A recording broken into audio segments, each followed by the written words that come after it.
Chris, congratulations on the victory. I guess no more answering questions about the losing streak and that sort of thing. So what's the feeling right now to get this victory? Oh, man, I got to win in 2020. I don't have to listen to my son telling me that I haven't had a win since 2017. I said, 2020, baby, you got a dub. Let's go. Looked like you opened up with a little Stephen Thompson karate. Was that the plan to come in there and strike a little bit, or did you know you were going straight to the wrestling? You know, I really felt great, like in sparring and stuff, doing a lot of that different type of motion and movement on the feet. But the goal with this one was, you know, I knew my bread and butter is the wrestling and takedowns. So the goal was just to kind of stay relaxed and not play too much on the feet. You know, a lot of my fights in the past, I'm winning on the feet, then I got caught, you know, just trying to go for it and be exciting. And so the goal was to try to get to my bread and butter this time as much as possible. It was just such a weird fight, man. It was so sloppy. Every time I got to his legs, it was like I was like a little bit off, like a little bit too low on the leg or a little bit too high. The weight was just off. It turned into like a sloppy fight. But it came down to that third round. I was able to dig deep, you know, and come up with a W. Even in the second round, when he was getting to the single leg, I kept going for this new choke I was doing, and every single damn time I was going for it, he fucking just took me down. I'm like, damn it, what am I freaking doing? Stop doing it. I have to get back to my overhook and wrist. But, you know, I went for it. It was a scrappy fight. I'm just happy to get back inside the octagon and find a way to win. He was strong as hell. You know, he's a scrappy guy. He hasn't lost in 6 fights. So it was good to get out there and start over again in the middleweight division. Yeah. I was going to say, it was kind of clear. It looked like you were starting to tire a little bit in the second round, but obviously you did dig deep. I mean, that's a character check, right? So what's going through your head between rounds 2 and 3? Was there advice? Was there adjustments? What clicked that you were able to dig deep and pull out that last round? I just know it's a tough man contest at that point. You know, who's tougher? I put myself in those situations from wrestling and then all throughout my career of pushing through when you're exhausted in practice, and you're never truly prepared for it. You know, you hit that third round, it's a close one, and it's gut check time. You got Longo in your face screaming, "Let's go! You got 5 minutes. Let's go! What do you got?" And you're never 100% prepared, but you just got to be a tough motherfucker at that point, and that's what I did. I was like, I gotta win. I can't be a little biatch. Sorry for all the cursing. Obviously, the win is important, but from your tone, maybe you weren't happy with the performance or happy with the way things went? No, I definitely that is not a fight that I imagined, to be honest. You know, I always envision wars and tough times and pushing through, but that was just, even in some of my finest moments in that fight, it was sloppy. And I really kind of pride myself in being a technician and making things look pretty and making it look easy. And I wasn't able to do that tonight. But I do think it was a good step in the right direction. I get a W against a tough guy, and I'm excited to get in there with some of these top-tier guys in the middleweight and really start making a statement. I feel like I'm renewed, and I got a fresh start here. Nice. Last thing for me, as you said, I mean, you got your eyes on the top of the division, but where do you go from here? I mean, are you wanting to turn around quickly? Do you want to take some time? Do you have names in mind? I mean, what makes sense for you? I'm ready to move on. I'm ready to move pretty damn quick here. I'm healthy. I've been training pretty damn hard since May. And I feel great. So I want to get going pretty damn quick here. So we'll talk to the UFC. I'm moving in this month, so I gotta focus on that for like the next couple of weeks, and then I'm gonna be ready to go. I'm gonna stay in shape and be ready to go. Chris, to your right. Did you it seemed like maybe you didn't have the explosion or the quickness that you normally did. Did you feel that way? Like, were you able to get in on him as quickly as you normally would be able to? I don't know about that. I was a little off. Every time when I decide to, so a lot of my techniques when I get to a high crotch is more finesse than explosion. And when I got to his leg and I tried to finesse him down, and then by the time I decided to go into more of an explosion technique of running through on double, he was already a little bit too far away and was able to get his elbows in between us, and it was hard to really explode through like I know I can. So I could see where you could see like how you saw that. But that's something that I could easily correct. I also feel like on the feet, as far as my technique and striking, it was just a little off because my goal was to get the takedown. As good as I know I am on stand-up and what I could do, it was like I don't I really wanted to focus on getting to the ground and not play that game. I needed to get this W. So. My other question for you is just, what is the mindset mentally when you were the champion on the way up, undefeated, you're brimming with confidence when you're 1-5, and even though, you talk about all those losses that you had where you were winning the fights, is there a thing in the back of your mind that's, nagging, the bad person in there nagging at you, and did anybody help you through that mentally? Even when I was coming up and I was undefeated champion of the world, I always had the doubts, and there's always self-doubt and you got to push through. And when you start having some losses and you have more criticism on you, it does pile up and you have maybe even a little bit more. But that's the position we put ourselves in, is to be vulnerable to being critiqued. And, the more pressure, the better. At the end of the day, I truly love to do this. I love to have all that pressure on myself. I love that feeling of being a little, scared, and that feeling of wanting to run away from the situation and pushing through in those moments. And so, I don't. It's good. So speaking of that feeling of scared, did you happen to see the main event at all? I actually didn't. I just know Derrick Lewis won. I was just TKO. going to say, I don't know. Derrick Lewis come charging out like that. I want to know what you thought. Well, what happened? What did he do? In the second round, he stormed out of the corner and landed a big shot, dropped him, and finished him with Oh, really? ground and pound. Yeah. Nice. He's a monster. Just to clarify, in round 3, I think it was that a banana split you were going for? I was going for a banana split, man. I've hit that in sparring, but you can kind of, some guys, when you get to that position, you kind of feel like if they're going to tap or not, if they have that, like kind of how their muscle is wired, kind of. Like some guys are a little bit more flexible to where you could really pull it, but he was super strong, and his muscles were well put together. And once I started really putting muscle into spreading his legs apart, I realized, you know what? His muscles are well put together. He's not going to split here. So I had to find my way and scramble on top. But, yeah, I did go for the banana split. Would you describe your muscles as well put together, or is that something you need to work on? No, my muscles are pretty well put together. If he put me in a banana split, I'm not tapping either. Chris, Jim Greashopper, Cage Side Seat. Congratulations, man. It's been a long road for you. I just want to talk to you a little bit about that champion's mindset, because it never leaves, right? You're always a champion. So do you feel like more of a champion now to have gutted it out the way you have over these years? Not more than you were when you beat Anderson Silva. That's a little bit ridiculous. But, I mean, just in terms of your feeling right now, do you feel almost as much like a champion now as you did then with the adversity you've overcome? Damn right I'm a champion. I've been through so much damn adversity. I've had so much critique on me, from being the undefeated world champion to never really getting the love or the respect I feel like I deserved when I was on top, and then finally getting knocked down, and then everybody jumping on top trying to kick me when I was down. And then to overcome that, is a championship mindset. And a big part of me pushing through and continuing to do what I do, and with the confidence I have, is to help inspire other people. Life is it's not going to turn out the way you want all the time, and you got to be able to push through and F the doubters, and just believe in yourself. And, yeah. At your lowest moments, and you've had those, and you've had the highest of highs too, but at your lowest moments, what did you do? What did you say to yourself to keep pushing through? Because you live a life, you're a family guy. Moving to South Carolina, I don't know how that's going to work with a New Yorker, but all the things that you've done in your life set you up to where you didn't have to keep doing this, but something inside you keeps going, and then tonight you get the win, and now you're going to keep going and try to get that belt back. Can you just talk about what you did in those moments to keep pushing through? I have a great support system. I have a lot of people that truly believe in me. My coaches here, all my cornermen, my family. I'm not in this alone at all. If I was, I might have been done a long time ago.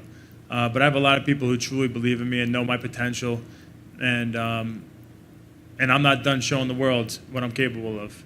And so in those moments, just don't back down, don't quit, and just keep moving forward. It's not going to be pretty, but just keep moving forward. That's the final one for me. Is it was vintage Chris Weidman. I mean, it was wrestling, it was grappling, it was dirty, it was nasty, but that's you, man, and you love those kind of fights, and you proved it again tonight. I appreciate that, man. Thank you. All right, congrats, Chris. Thank you. Schmo, ask me something.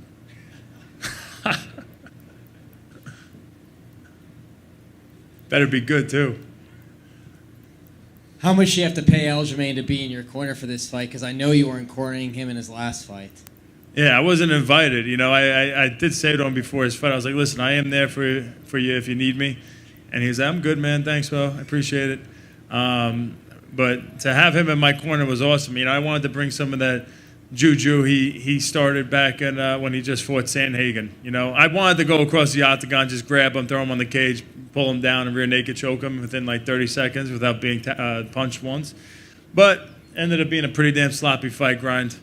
And it is what it is. And just to clarify, your back was against the wall. Top 15 guy getting the victory against. How important is this win in your career? Yeah, this is huge for me, man. I think this was a big moment for me to come back to the middleweight division, to go against a guy who's very tough, and to come out with a hard-fought victory, I think puts me right back into the middleweight division where I want to be. Great job. Thank you, Shmo. Thank you, guys.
Did you get a chance to take a shit yet?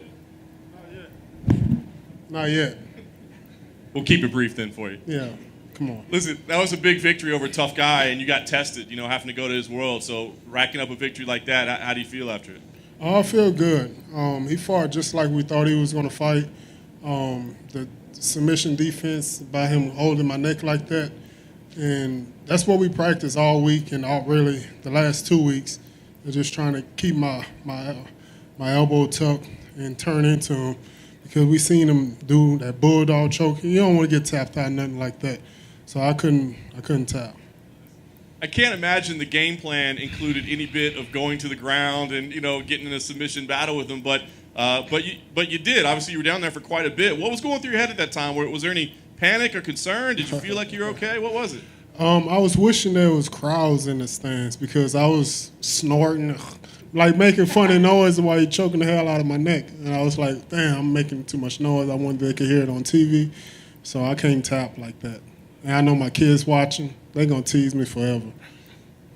Well, you showed some nice escapes, some nice sweeps. I mean, you got out of some bad positions. So, I mean, did you know you had jiu-jitsu skills at that level? Or is this something that just kind of really developed in this camp? Or is this something you've always had? No, I knew I had. I'm one of the baddest blue belts in Texas.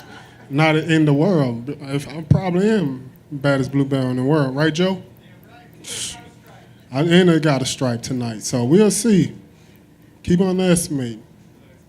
You could tell on that squeeze at the end of the first round, man, he was giving it everything he had. His face was grimacing. How tight was it? Were you in danger at all? Was that a tough check for you there? It was pretty tight. At first, I thought that said it was 30 seconds left. Then I heard 40 seconds left. Then I heard 35 seconds left. I'm like, damn. And I started looking at him. Then I looked at Herb Dean. And then I heard the 10-second class. I said, okay, thank God, shit. And that was it. I didn't want to get back in that position again, so that's why I came back out in the second round and wanted to finish him. Let's say incredible finish to start the second round. I mean, were you planning on that? Did it come in the moment? I mean, did you scout it like, hey, I know I can land this leaping knee on him, or did that just come to you at the time? What was the sequence? I really wasn't tired in the second round, so I knew that he was tired because I seen him relaxing his legs on the cage, and I was like, oh, hold up, what are you doing? I ain't never seen nobody do that before, so I thought he gave up, and I said, okay, he doing exactly what my coach said he would do, like gas himself out trying to get a submission. So I said, okay, he's gone. So I just got to pick my shots. Afterwards, you said you're not going to take another fight until you get down into the 250s, lose a little bit of weight. I mean, we always hear that you've lost weight, you're in good, but I mean, you really feel the need to get that low before you fight again? Yeah, I believe so. I owe it to the fans. I owe it to everyone that support me. I got to really take it more serious than what I have been. And dealing with this COVID, it's like my coach, he caught COVID, my strength and conditioning caught COVID, and so it's like we got to take it more serious. So we're going to just wait and see after the election and stuff like that. Maybe the COVID go away, all of a sudden. So we'll see. The last thing for me, what does make sense for you as the next opponent? I mean, you're up at the top of the division. Some people have been saying your name a little bit, but what makes sense for you as a matchup? Curtis Blaze makes sense. Nugano makes sense. Overeem makes sense. And that's just about it. If we just see what happens next week and see who else makes sense after that match. But I for sure had to get down 15, 20 pounds to feel comfortable in there. And you really would see something scary out of me, for sure. Hey, Derrick. You look fairly lean at 265. How much of a lifestyle change is it going to be for you to get down 20 pounds? I've really been eating whatever I want, just been training a lot longer than 30 minutes this camp. So we've been just training a lot more. That's all. I've just still been eating bad, still been eating Popeyes and stuff like that, and just been training more. Do you anticipate yourself being even more explosive, even more aggressive at a lower weight? Is that why you want to get down there? Oh, for sure. I'll be a lot quicker, a lot more agile, a lot more aggressive in everything. I don't know if you saw it, but you mentioned his name. Curtis Blades actually called you out right after the fight. He says he's got dibs on fighting you next. Is that the sort of guy that you're interested in, or would you rather maybe a guy who can meet you on the feet because you just spent so long practicing for a grappler? Nah, that'd be perfect to fight Curtis next. So all he's gonna do is try to grab me and hold me and try to win by decision. It's not gonna try to finish me. If he do try to finish me, that's fine. But I believe I could take Curtis down and punish him on the ground. Yeah, put that on the headlines. Make the headlines. Go ahead. Type it. That's headlines right there. I'm going to take Curtis Blades down and finish him. Okay, thanks for the headline. And lastly, you gave an impressive list of sponsors at the end of your interview. I just wanted to make sure there wasn't any that you missed out. Yeah, I did miss some out. And I appreciate Grindhouse Strength and Conditioning. And Main Street, my coach head gym. And Gracie Baja. I appreciate Henzo Gracie. I appreciate y'all. You know, they helped me on the ground and stuff like that. And, you know, I'm pretty sure I forgot somebody. Yeah, but it'll come back to me later. Derrick, Jim Greasehover, cage side seat. Just want to ask you, congrats on the win. What has it been like for you in the COVID era? Because obviously you have a lot of people who look up to you too, and you care about your community. You're always making people laugh. Have to find different ways to train and different ways to prepare and not knowing with the fights. But being able to be in there and compete and be in there with people watching who might have some, you know, some problems, some things going on, to be a role model and to be in there just kind of carrying that torch for people in your community. Yeah, so going through the COVID, really got to listen. If they tell you got to wear a mask, wear a mask.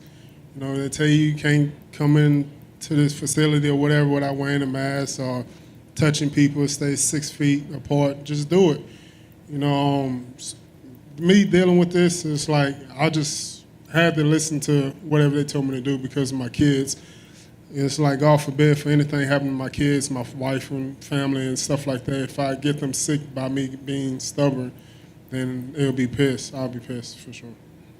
Being a guy who came into the fight game trying to be a boxer, now you have the most knockouts in UFC heavyweight history.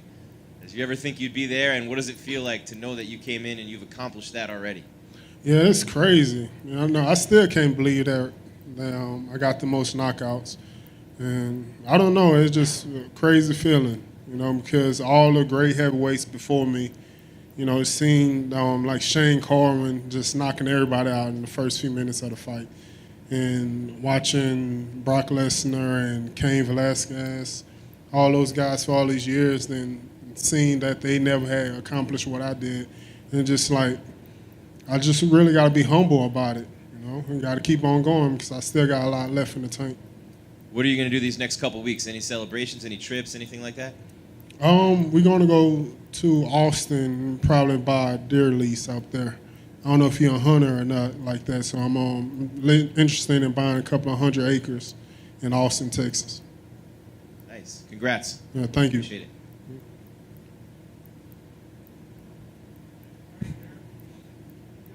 Good night. Appreciate it. Yeah, Monster don't sponsor me. We tried to reach out to them and try to sponsor me before the DC fight, and I couldn't get no call, no show, so that's the reason why I didn't have Monster up there. But shout out to Bang. If Bang want to sponsor me, holla at your boy. Swing and bang, baby. I'm out.